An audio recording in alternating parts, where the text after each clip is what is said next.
Hello students, in our today's RM class we are going to discuss about the topic kurtosis. Right? Kurtosis is another measure of the shape of a frequency curve. It is a Greek word which means bulginess. Right? First of all, I would like to tell you that kurtosis is under the statistical tool of research methodology and the heading is measures of skewness.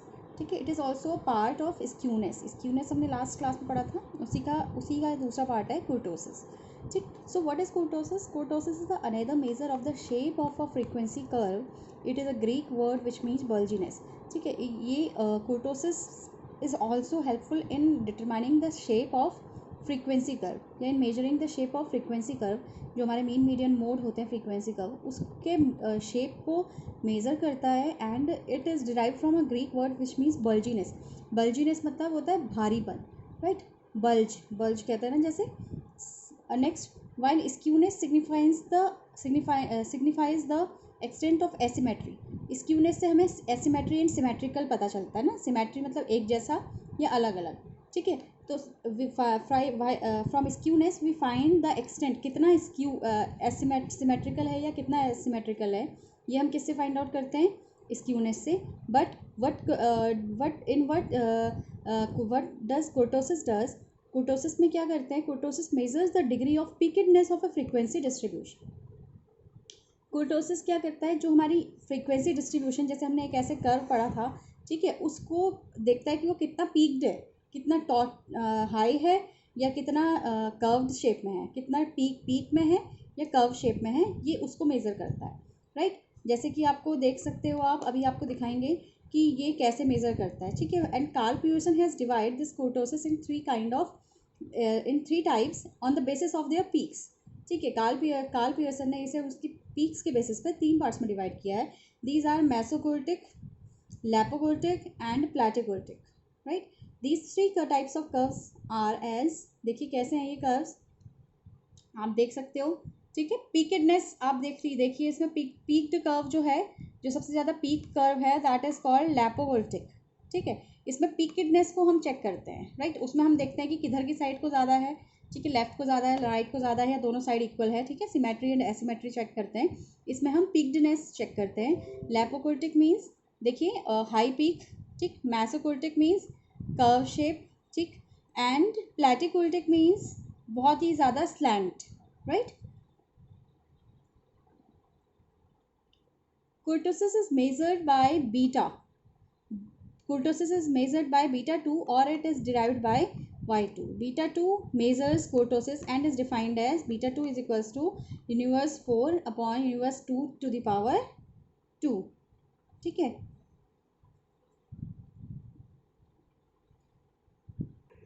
Now our next topic is hypothesis testing. Hypothesis testing मतलब जो हम hypothesis बनाते हैं, यानी research करने से पहले, research start करने से पहले, सैम्पल साइज वगैरह सब डिज़ाइन करने से पहले जो हम हाइपोथेसिस बनाते हैं, जो आपने पहले पढ़ा हुआ है, उसको हम क्या करते हैं? टेस्ट करते हैं. राइट. देखिए सबसे पहले what is hypothesis. A hypothesis is an assumption about the population parameter.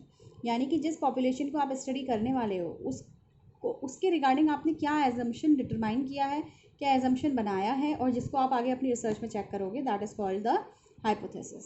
A parameter is characteristics of the population like its mean or variance. यानी कि पैरामीटर क्या रहेगा? पैरामीटर क्या चीज़ हो सकती है? कोई डिफरेंसेस हो सकते हैं, या उनका एवरेज मीन हो सकता है कि ये सारी पॉपुलेशन इसे फॉलो करती है, या इस पॉपुलेशन में सारे लोग इस तरीके से डिफरेंट हैं. ठीक है, इस तरीके के पैरामीटर की इसी तरीके का पैरामीटर होता है, या इसी तरह की कैरेक्टरिस्टिक्स होती है पॉपुलेशन की, जिसको हम हाइपोथेसिस में लेके आते हैं और फिर उसको हम टेस्ट करते हैं. ठीक है. The parameter must be identified before analysis. और पैरामीटर को हम एनालिसिस से पहले फाइंड आउट कर लेते हैं कि किस पैरामीटर में हम उसको चेक कर रहे हैं. ठीक है.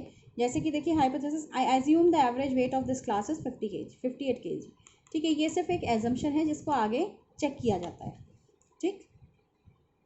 Next is testing of hypothesis. Hypothesis is an assumption about the population parameter, right, which is to be tested. ये हमने पहले बात कर ली है. For that we collect sample data, then we calculate sample statistics, and then we use this information to decide whether hypothesized value of population parameter is correct or not. ठीक है. hypothesis क्या है? एक population का assumption है, ठीक है, जिसको हम टेस्ट करते हैं। और उसके लिए हम क्या करते हैं, पहले सैम्पल डेटा कलेक्ट करते हैं, सैम्पल स्टैटिस्टिक्स उसमें लगाते हैं, ठीक। और फिर जो हमें इन्फॉर्मेशन निकल के आती है, जो हमें उससे टेस्ट लगाने से, जो हमें स्टैटिस्टिक्स लगाने से जो हमें इन्फॉर्मेशन मिलती है, उसके बेसिस पे हम जज करते हैं कि जो हमने हाइपोथेसिस सेट किया था वो सही है या नहीं है, राइट। देखिए, टू टेस्ट द वैलिड, हम क्या क्या चीज़ें करते हैं, to test the validity of assumed और hypothetical value of the population, we gather sample data and determine the difference between hypothesized value and actual value of the sample mean. ठीक है, अगर हमें वैलिडिटी चेक करनी है, ठीक है, या हाइपोथेटिकल वैल्यू चेक करनी है पॉपुलेशन की, हम क्या करते हैं, डेटा कलेक्ट करते हैं, डिफरेंस देखते हैं कि हाइपोथेसाइज्ड वैल्यू में क्या डिफरेंस, हाइपोथेसाइज्ड वैल्यू जो हमने एज्यूम किया था और जो एक्चुअल आया है उसमें क्या डिफरेंस आया है, ठीक है। फिर हम क्या करते हैं, देन वी जज whether the difference is significant और नॉट। कभी कभी डिफरेंसेस क्या होता है, जैसे अभी आपने ऊपर देखा था example, the average weight of this class is 58, right. तो अब हमने क्या करा, that is हाइपोथेसाइज्ड value.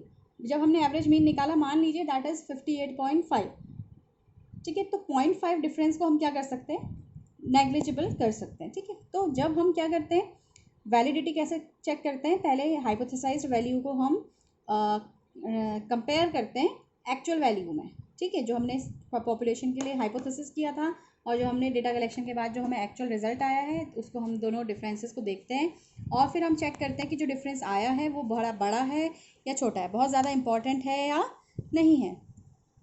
The smaller the difference the greater the likelihood that our hypothesized value for the mean is correct. जितना डिफरेंस कम होगा उसका मतलब यह है कि जो हमने हाइपोथेसिस वैल्यू ली थी दैट इज राइट, लेकिन जितना बड़ा डिफरेंस होगा उसका मतलब क्या होगा, हमारी हाइपोथेसाइज्ड वैल्यू क्या है, इनकरेक्ट है, right. In hypothesized testing the first step is to state the assumed और hypothesized value of the population parameter. सबसे पहले हम क्या पता करते हैं हाइपोथेसिस टेस्टिंग में, सबसे पहले हम हाइपोथेसाइज्ड वैल्यू देते हैं, न्यूमेरिकल टर्म्स में पॉपुलेशन की हाइपोथेसाइज्ड वैल्यू देते हैं, right. The assumption we wish we want to test is called the null hypothesis. जो भी चीज़ हम फाइंड आउट करना चाह रहे हैं, जो भी चीज़ हम पता लगाएंगे अपनी स्टडी से, ठीक है, जो भी एजम्पशन हम प्रूव करेंगे, ठीक है, जो भी एजम्पशन हम अपनी स्टडी से प्रूव करेंगे या टेस्ट से हम प्रूव करेंगे, that is called the null hypothesis and the null hypothesis is denoted as the H0। The null hypothesis देखिए स्टेट्स, नल हाइपोथेसिस क्या करता है, it states the assumption to be tested, ठीक है। Example, the average weight of the semester 2 student is 58 kgs, ठीक है। तो hypothesis, null hypothesis is equals to 58। Begin with the assumption that the null hypothesis is true. अब हम शुरू करते हैं कि नल हाइपोथेसिस क्या हो गया, ट्रू हो गया, ठीक। Next is the alternate hypothesis. Alternate hypothesis is the opposite of null hypothesis. In case अगर हमारा नल हाइपोथेसिस प्रूफ नहीं हुआ, नल हाइपोथेसिस प्रूफ नहीं हुआ, कुछ डिफरेंसेस आ गए, ज़्यादा डिफरेंस आए, तो फिर क्या हमारा दूसरा होता है ऑल्टरनेट हाइपोथेसिस। जैसे कि उसमें हमने देखा था, देखिए the null hypothesis is opposite of alternate hypothesis is opposite of null hypothesis and it is denoted as H1। इसको H1 से हम डिनोट करते हैं। जैसे कि the average weight of the student is not equal to, अगर हमारा result ये आया कि average weight is not equal to 58 kgs, तो हम इसको ऐसे डिनोट करेंगे, H1 is equals to universe is not equals to 58 kgs, alright. देखिए प्रोसीजर ऑफ हाइपोथेसिस टेस्टिंग, सबसे पहले क्या करना है, सेटअप अ हाइपोथेसिस, एक हाइपोथेसिस टेस्ट सेट करना है, जो हमने अभी ऊपर पढ़ा नल हाइपोथेसिस, ठीक है। और अगर नल हाइपोथेसिस नहीं हुआ तो फिर ऑल्टरनेट हाइपोथेसिस एक्सेप्ट हो जाता है। Second step is setup a suitable significance level. Setup बहुत ध्यान से सुनिएगा, setup a suitable significance level का मतलब है द कॉन्फिडेंस, किस कॉन्फिडेंस के साथ आप कह रहे हो कि ये अगर इसके इक्वल्स टू है, ठीक है, तो कितना परसेंट आपके पास कॉन्फिडेंस है। The confidence with which an experimenter rejects or accepts null hypothesis depends on the significance level adopted, ठीक है। हाइपोथेसिस जब हमने सेट किया उसके बाद हमें सिग्निफिकेंस लेवल अपना सेट करना होता है कि हम जब किसी हाइपोथेसिस को, नल हाइपोथेसिस को एक्सेप्ट करेंगे या रिजेक्ट करेंगे, तो कितना हमें सिग्निफिकेंस लेवल, कितने कॉन्फिडेंस के साथ हम उसे एक्सेप्ट करेंगे या रिजेक्ट करेंगे, ठीक है।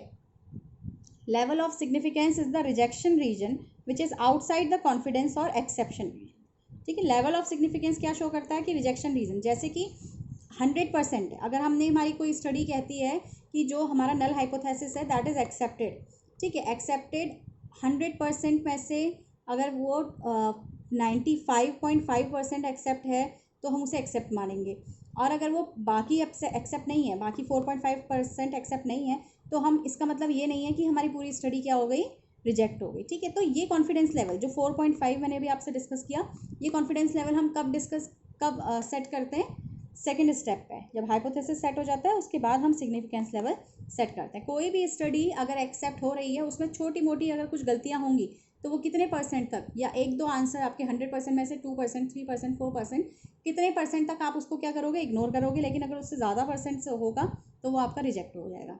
और ऐसे ही रिजेक्शन में होगा, अगर रिजेक्ट कर रहे हैं आप किसी चीज़ को, तो उसमें आपका कॉन्फिडेंस लेवल, उसमें आपकी गलतियाँ कितनी हो सकती हैं, 2, 3, 4% तक।